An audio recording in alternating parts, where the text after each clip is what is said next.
Another stop on the Elvis Driving tour of Tupelo is this area here at the end of Spring Street.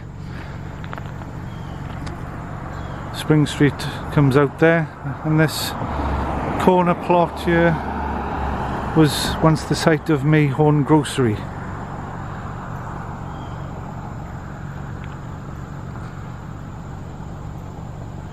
And this is where Elvis often would have walked past, living in 1010 North Green Street, just a few blocks up the road there. And this is, it said this is where he heard the blues. There'd often be somebody sitting on the porch of Mayhorn Grocery banging on an old acoustic guitar, singing the blues, where Elvis would sit and listen, as depicted perhaps in the This Is Elvis film at the start, showing the fictionalised account of Elvis's life in Tupelo. It's got the Elvis Driving tour marker here. So it says in 1947 Elvis lived at the north end of Green Street. Not far from here, Mayhorn Grocery previously occupied this space, and Elvis would walk to the store and sit on the porch listening to the blues. It was also here that he heard the sounds of black gospel music sung in the church across the street. So right here at Spring Hill Missionary Baptist Church. And as I said, up there the Mayhorn Grocery was on the corner there. So Elvis would hear the blues on somebody singing on the porch, and he would hear the black gospel coming from the Spring Hill Missionary Baptist Church here. And this was established sometime during the 1850s, and it's the oldest African American church in Tupelo. The original sanctuary, still standing today, was completed in 1921 as one of the oldest surviving church buildings in Tupelo, having survived the devastating tornado of 1936. This is another stop on the Elvis Driving tour of Tupelo.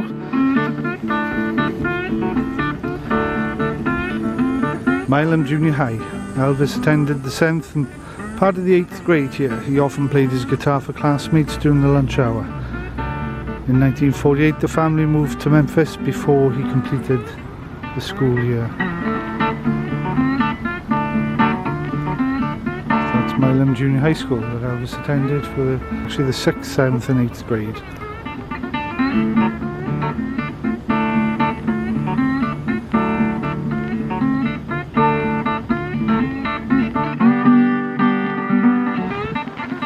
So this site on February 13th, 1948, 13-year-old Elvis, accompanied by his mother Gladys, applied for his first library card.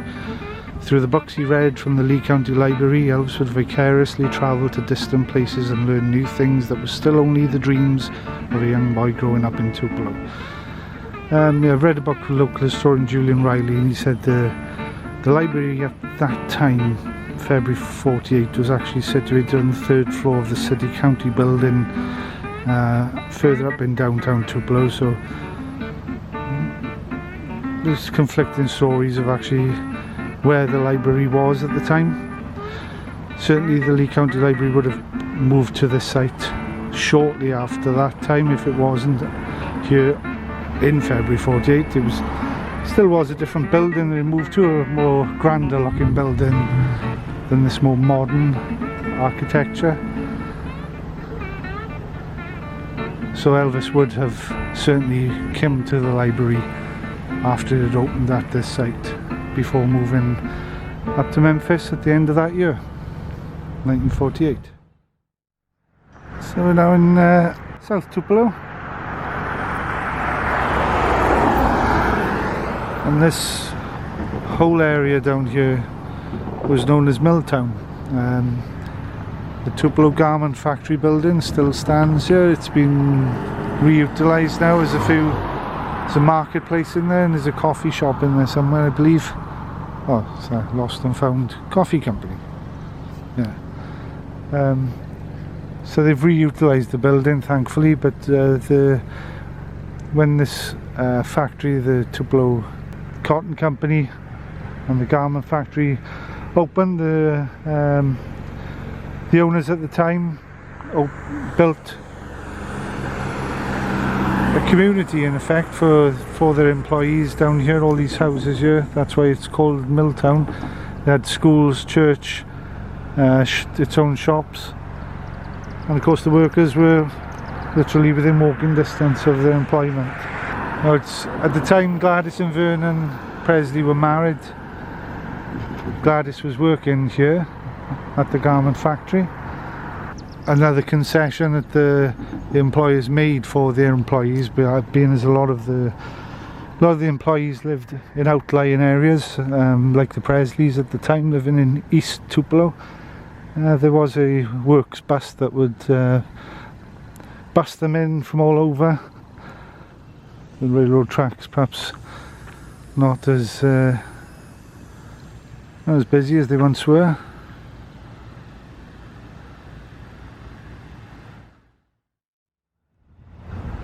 So there's a historic lyric theatre here in Tupelo.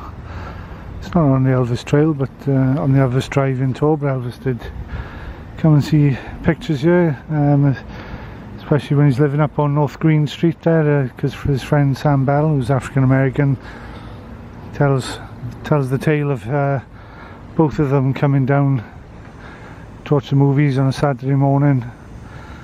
Elvis entering the cinema there, Sam Bell at the coloured entrance round the side, as it was called,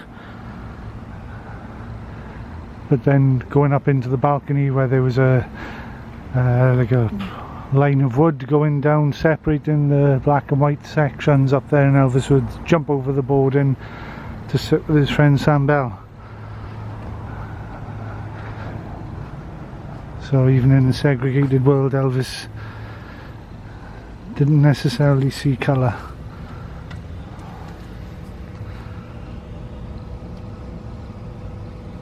Of course, he said the lyric is haunted. Oh, auditions enter here. What can I audition for?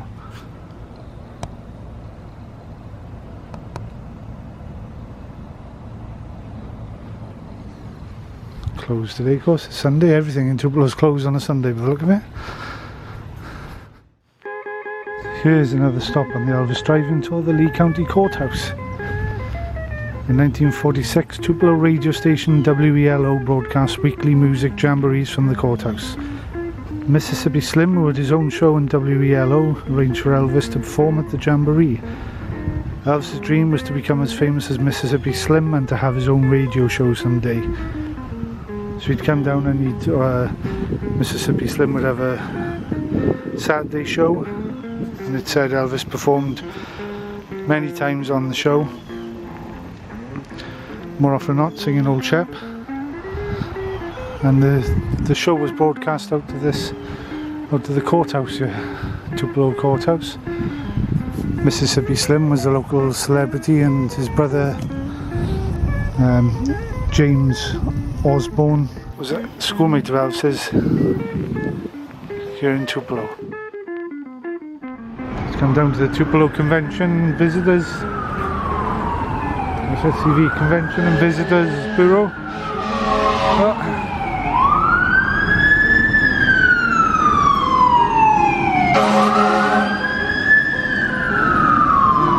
One for you, Dad.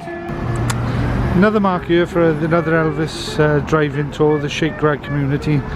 From 1943 to 47, Elvis' father Vernon worked for LP McCarthy and Sons local wholesale grocery company, making deliveries to various parts of the city. Shakerag, a historically black community, was one of his delivery areas. It was here that Elvis was influenced by the sanctified gospel and blues music he heard, which contributed greatly to the style he made famous. There's no doubt that the Presley family lived on the edge of the shakerag community, both just a bit up on Main Street beyond those buildings there with Commerce Street, because all this area here north was the shakerag area,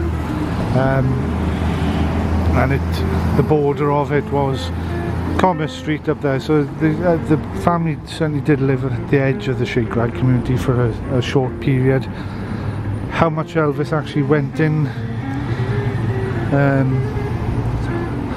to that area is debatable. As I said, Vernon delivered for LP McCarthy and Sons, which was on Main Street, just a bit further up the road there.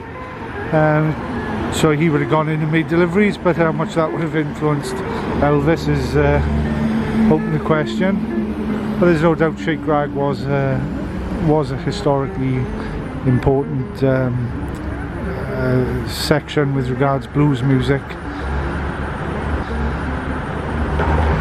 So it says the blues and jazz flowed freely from performers at Shakerag restaurants, cafes and house parties, and later from jukeboxes, while the sounds of gospel music filled the churches. Here's a map here actually.